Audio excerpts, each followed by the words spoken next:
नमस्कार सभी को, आप सबका स्वागत है अरुणाचल टुडे न्यूज़ चैनल में। इस वक्त हम आए हुए हैं इस कामी डिस्ट्रिक्ट के हेडक्वार्टर सेपा पे, जहां यहाँ के जो डिप्टी कमिश्नर कम डिस्ट्रिक्ट इलेक्शन ऑफिसर से हम सीधे मिलेंगे और इलेक्शन को लेकर कैसे तैयारी चल रहा है हम उनसे सीधे अपडेट लेंगे। और मैं बता दूं, हमारा यहाँ आना इसीलिए भी हुआ क्योंकि 2019 के इलेक्शन में यहाँ पे कई जगहों पर रीपोलिंग भी हुआ, लॉ एंड ऑर्डर का भी प्रॉब्लम हुआ, तो इसीलिए यहाँ के जो ऑफिसर है उनसे सीधे मिलेंगे और अपडेट जानेंगे इस बार डिस्ट्रिक्ट एडमिनिस्ट्रेशन या फिर कह सकते हैं as a district election officer वो कितने तैयार है उनके टीम के साथ। तो हमारे साथ बने रहिए और देखिए हमारा पूरा रिपोर्ट।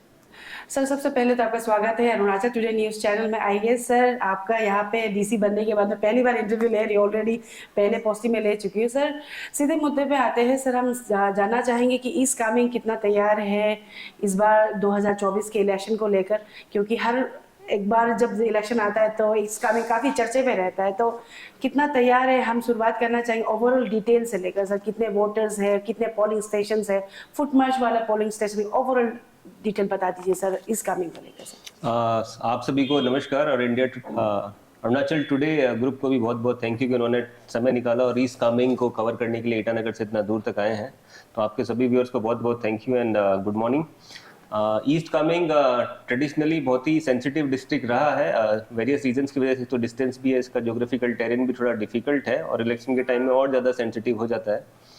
तो इन सबको देखते हुए हमने पुख्ता तैयारी की है। मैंने एसडीओ एंड एसपी साहब ने अपनी कमान संभाली हुई है और हमारे पास अभी सफिशिएंट ऑफिसर्स का भी टीम है जो एक्सपेक्टेड ईसीआई के रेगुलेशन है, रूल रेगुलेशन है, गाइडलाइंस है, उसको हम लोग अच्छे से फॉलो कर रहे हैं।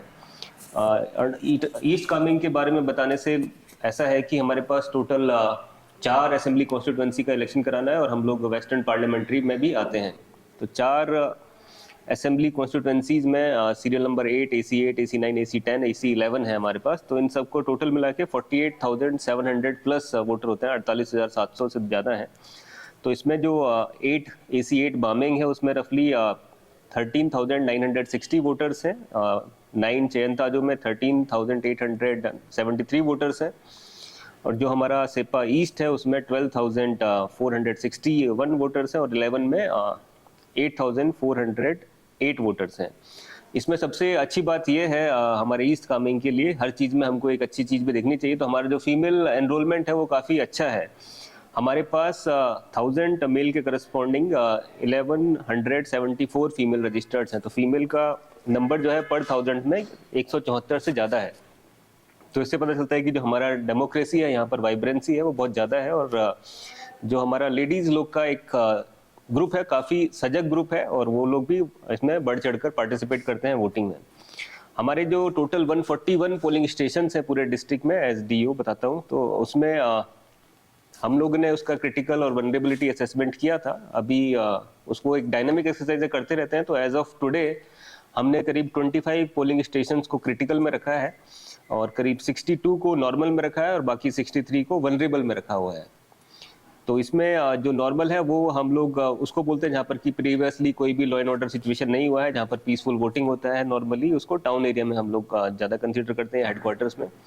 क्रिटिकल वो होता है जहाँ पर कि किसी कैंडिडेट का ज़्यादा दबदबा होता है या पर्टिकुलरली वहाँ पर वायलेंस हुआ हो, प्रीवियस में बूथ कैप्चरिंग का कोशिश भी किया गया, तो उन सबको क्रिटिकल में डाला है। तो जो भी कैंडिडेट्स हैं उनके जो होल्ड अप एरियाज हैं उनको हम लोग क्रिटिकल में करते हैं। क्रिटिकल होने से हमको फैसिलिटी ये रहता है कि जो हमारे पास आर्म्ड फोर्सेज हैं, पर्टिकुलरली सीआरपीएफ, सीएपीएफ, आईटीबीपी, हम लोग उनको ज़्यादा नंबर में डिप्लॉय कर सकते हैं सो दैट कि वहाँ पर हमारा लॉ एंड ऑर्डर अच्छे से कंट्रोल में रहे और पीसफुल तरीके से फ्री एंड फेयर इलेक्शन हो और जिस वोटर का जो अधिकार है वोट डालने का, उसको वो अधिकार एक्सरसाइज करने का मौका मिले। अभी प्रिपरेशन को बोलते हुए हमको बाउंड डाउन करने का भी एक डायरेक्शन आया था हमारे सी ऑफिस की तरफ से। तो उसमें हमने 107 सीआरपीसी के अंदर मोर देन 200 लोगों को बाउंड डाउन किया है।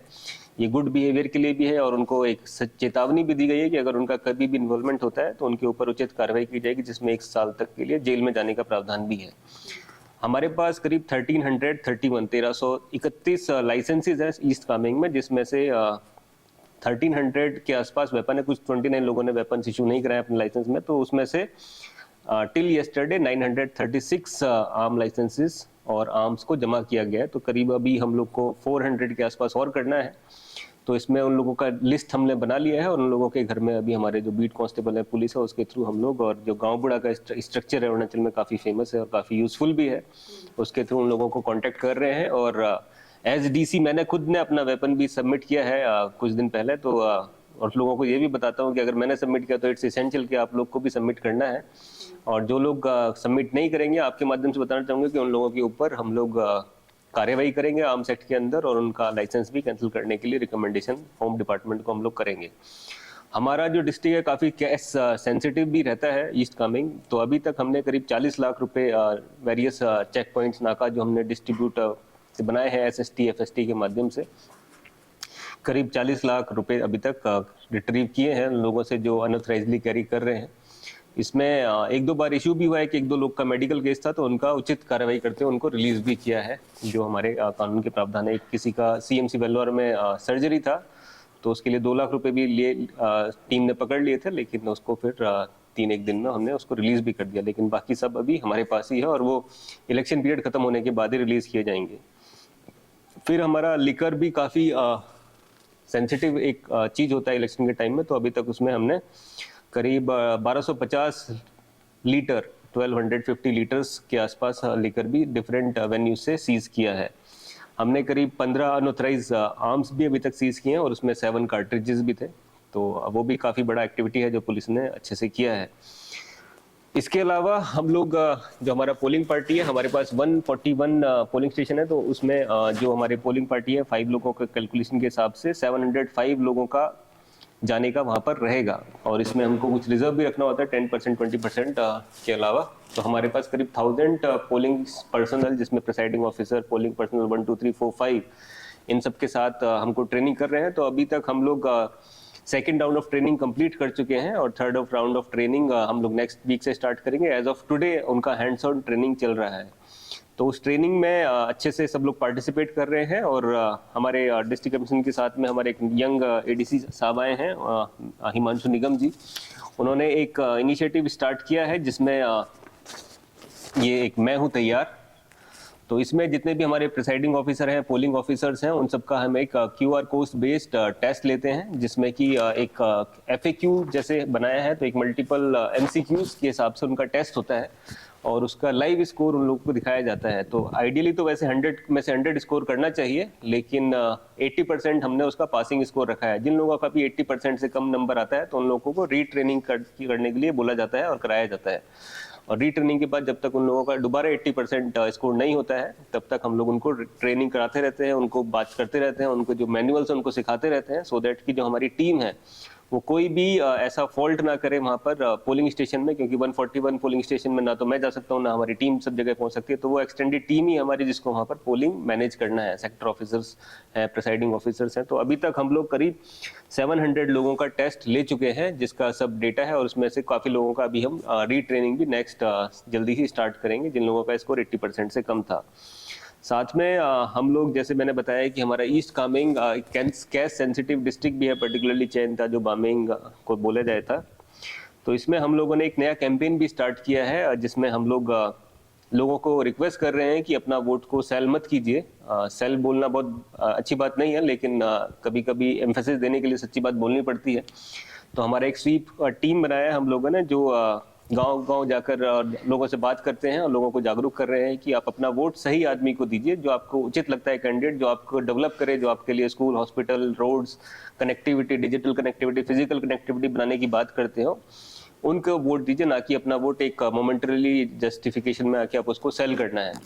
तो yes to vote, no to note, ये हमारा कैंपेन का लाइन है। इसमें हमारी टीम पिछले 7-8 दिन से काम कर रही है और जब तक इलेक्शन का कैंपेन चलेगा तब तक 17 तक हम लोग इसको काफ़ी एक्टिवली परस्यू कर रहे हैं। सोशल मीडिया में भी हमारे पेजेस हैं, तो वो पेजेस भी हम लोग आपको शेयर कर देते हैं अभी, तो उसको आप भी फ्लैश कीजिए। उसमें हमारी टीम काफ़ी अच्छे से काम कर रही है। करीब 20 लोगों का टीम हमने बनाया है, जिसमें कि वो लोगों से, पर्टिकुलरली गाँव बूढ़ा से, जो हमारी माताएं बहनें रोड साइड में काम करती हैं, जो एक इन्फ्लुएंसर हो सकती हैं अपनी बात को बताने के लिए, जिनके पास ज़्यादा लोग आते हैं, स्कूल स्टूडेंट्स हैं या हमारे स्टूडेंट यूनियंस हैं, उनके साथ हम लोग तारुफ बना रहे हैं। और इस जो प्रैक्टिस है, जिसमें कि जो कैंडिडेट लोग हैं अपने वोटर को एंटाइज करते हैं या उनको बुलाते हैं कैश के देने के लिए, तो उसको हम लोग प्रैक्टिस को मिनिमाइज करके ख़त्म करना चाहते हैं, तो उसके लिए हम लोग कर रहे हैं। रिसेंटली अभी हम लोग ने, जैसे मौसम आजकल अच्छा है, तो हमने कैंडिडेट के साथ एक स्वीप के अंदर एक क्रिकेट फ्रेंडली मैच भी रखने का डिसाइड किया है। तो आज तो मौसम अच्छा है, अदरवाइज हमने सैटरडे संडे को इसको सोचा है रखने के लिए। तो हम जब कैंडिडेट आएंगे तो उनसे भी हम लोग एक ओथ और एक प्लेज पब्लिकली दिलवाएंगे कि वो अपने वोटर्स को किसी गलत तरीके से एंटाइज नहीं करें। जो उनका स्टेटमेंट ऑफ पर्पस है, जिसके लिए वो कैंडिडेट एमएलए के लिए कंटेस्ट कर रहे हैं, कि वो अपने राज्य का और अपने इस डिस्ट्रिक्ट का डेवलपमेंट करना चाहते हैं, हम लोग उसी प्लेज को पब्लिकली उनसे दिलवाएंगे। और फिर साथ में क्रिकेट मैच खेल के हम लोग अपना बताएंगे कि हम लोग उनके एडवर्सरी नहीं है, डिस्ट्रिक्ट इलेक्शन ऑफिसर टीम, हम लोग उनके लिए एक फैसिलिटेशन माध्यम है, जिससे कि वो जो सही आदमी है उसको वो जनता चुन पाए और वो उनको आने वाले टाइम में फैसिलिटी दे पाए। सर, अभी जैसे आपने मेंशन किया कि 141 पोलिंग स्टेशन है, तो सर सवाल मेरा ये था कि कितने फुट मार्च है अभी इस कमिंग में है ऐसे फुट मार्च पोलिंग स्टेशन जहाँ पे लोगों को जितने भी आपके ऑफिसर उन्हें बाई फुट जाना होगा? जी, काफ़ी पोलिंग स्टेशन तक तो कनेक्टिविटी पिछले इलेक्शन से लेके इस इलेक्शन तक पहुंच गया। पिछले 5 साल में सरकार ने काफ़ी डेवलपमेंट करके, जितने भी हमारे हेडक्वार्टर्स हैं एटलीस्ट वहाँ तक तो रोड जाता ही है। और तो पोलिंग स्टेशन वॉकिंग वाले भी काफ़ी है। तो इसमें 6 पोलिंग स्टेशन हैं जो P-2 वाले दिन जाएंगे। तो इसमें 4 चैनताजों में है और 2 बामिंग में है, जिनमें कि लोग पोलिंग से मतलब 17th को उनकी टीम रवाना होगी और वो लोग वहाँ पर एक्टिविटी करते हुए जाएंगे। तो उसमें थोड़ा लंबा वॉक है, एटलीस्ट 10 आवर्स का, 12 आवर्स का वॉक है, तो उनको P-2 वाले दिन दे रहे हैं। और बाकी टीम जितनी भी हैं 141-6 रफली 135, वो P-1 वाले दिन रवाना की जाएंगी। तो उसमें भी कुछ जगह है 4-4 घंटे का वॉक है, तो वो लोग वहाँ तक अपना वॉक करके सेम डे पहुँच सकते हैं। और सर सवाल रहेगा जैसे लॉ एंड ऑर्डर को लेकर, अगर अरुणाचल प्रदेश में देखा जाए पिछले जितने भी इलेक्शन हैं, इस कमिंग जो डिस्ट्रिक्ट है वो भी बहुत चर्चे में रहता है इलेक्शन के दौरान। तो इस बार क्योंकि आप डिप्टी कमिश्नर कम डिस्ट्रिक्ट इलेक्शन ऑफिसर भी है, तो कितने तैयार है लॉ एंड ऑर्डर को मेंटेन करने के लिए, उसके बारे में अगर बता पाए, कितने प्लाटून अगर CRPF या ITBP की तरफ से भी बुलाया जाए या फिर IRBN वगैरह, इसके बारे में थोड़ा डिटेल। करीब पिछले 6 महीने से मैं और एसपी साहब रेगुलरली अपने CEO जो पवन सेन सर हैं उनके साथ रेगुलर टच में है। काफ़ी बार हमारा रिव्यू भी हुआ है बीच बीच में। Every time we have sensitize our senior officers कि जो हमारा डिस्ट्रिक्ट है वो काफ़ी सेंसिटिव है and it has been appreciated at all the level. उसको देखते हुए हमको सफिशिएंट फोर्सेस CAPF, ITBP और हमारा इंटरनल जो हमारा एक पास CRPF का कंपनी रहता है वो सबको डिप्लॉय कर रहे हैं। डिटेल्स तो काफ़ी हैं इसके लिए, लेकिन इसमें अभी कुछ मूवमेंट हमारे पास होने वाला है। एज ऑफ टुडे हमारे पास 2.5 कंपनी है एंड होपफुली आने वाले टाइम में हमको 3 कंपनी और मिलेगा। तो उसके हिसाब से, क्योंकि अभी 2 असेंबली कॉन्स्टिट्यूएंसी थोड़ा पीसफुल लग रहा है हमको जो असेसमेंट है, और 2 में ही थोड़ा इशू है, तो हम लोग को लगता है कि 50% हमारा लोड कम हो गया है। फिर भी हम लोग उनको ऐसे ब्लैंक नहीं छोड़ रहे हैं, तो लेकिन 50% रियलिस्टिकली हमारा सेंसिटिव है, 50% नॉर्मल हो चुका है बिकॉज ऑफ द सिचुएशन जो पिछले टाइम में कैंडिडेट और डिफरेंट पॉलिटिकल पार्टी का अंडरस्टैंडिंग में हुआ है। तो 50% को मैनेज करने के लिए एसपी साहब का और मेरा असेसमेंट है कि जितना अभी हमको पास कंपनी है और जितना फ्यूचर में हमारे को 3 कंपनी और मिलने वाला है, तो उन सब से हम लोग अच्छे से सारे पोलिंग स्टेशन को मैनेज करने में सक्षम रहेंगे और कोई भी ऐसा अनटुवर्ड इंसिडेंट नहीं है। मेरा एसपी साहब का और हमारे CEO साहब का ये एक्सपेक्टेशंस है ईस्ट कामेंग में कि जो हमारे पास 2019 में 4 जगह रिपोल हुआ था उसको इस बार नील रिपोल करना है। 2014 में 8 जगह हुआ था, 2019 में 4 जगह हुआ था और 2023 में 0 जगह होगा, ऐसा हमारा मानना है और हम लोग उसी के लिए तैयारी कर रहे हैं।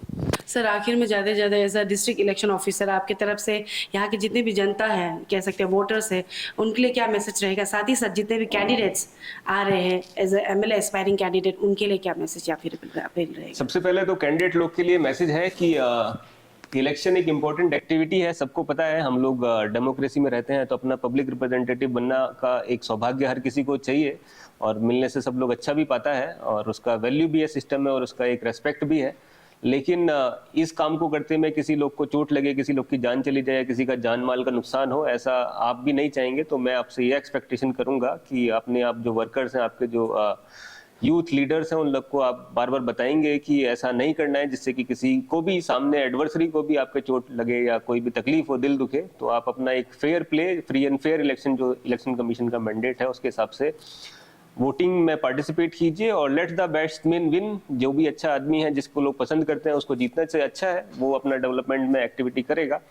सिमिलरली जो हमारे वोटर लोग हैं, उनसे मैं रिक्वेस्ट करूंगा कि आप ज़्यादा से ज़्यादा नंबर में वोटिंग करने के लिए आए। हमारा अरुणाचल में लास्ट हमारे ईस्ट कामेंग में ऑलमोस्ट 84% तक वोटिंग हुआ है, तो आप उसी लेवल को मेंटेन रखें। और जो डेमोक्रेसी में अपना एक बात बताने का एक मौका है, अपना एक बैलेट से, उसको आप अच्छे से एक्सरसाइज करें और वोट दें, जरूर दें। और उसमें जो भी हमारे कैंडिडेट्स हैं, उनको आप सही से जानें, परखें और उसको अपने निजी मुद्दों से उठकर जो हमारे राज्य के मुद्दे हैं, जो हमारे डिस्ट्रिक्ट के मुद्दे हैं, उन सब के ऊपर आप वोट करें और एक अच्छे सज्जन को चुनें जो आने वाले 5 साल तक आपकी सेवा करे और हमारे डिस्ट्रिक्ट को और भी अच्छे ऊंचाइयों तक लेके जाए। हमारा डिस्ट्रिक्ट का जो नाम है, उसका नाम one of the best district में आने चाहिए। हम लोग उसके लिए दिन रात कोशिश करते हैं, तो उसमें आपका भी ये छोटा सा एक हमको सपोर्ट चाहिए। तो आप लोग अच्छे से वोटिंग करें, जो सही कैंडिडेट है उनको चुनें और इसमें जो एंटाइसमेंट इंड्यूसमेंट है, उसको थोड़ा अभी साइड रख के लॉन्ग टर्म के लिए आप अपना कैंडिडेट को चुनना है। Thank you.